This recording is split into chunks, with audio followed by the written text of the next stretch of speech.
চমকো কপাহী চাদৰৰ সেমেকা আচলখনে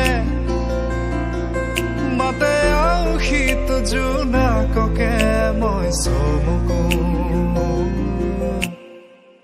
উশাহৰে গহনত তোমাৰে ছবিতে আবিৰ খানো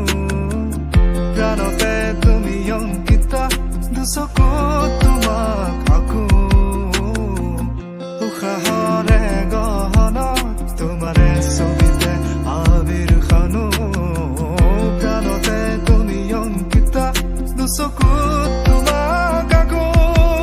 তুমি দিলা দিলা দিলা ঠিকনা অ'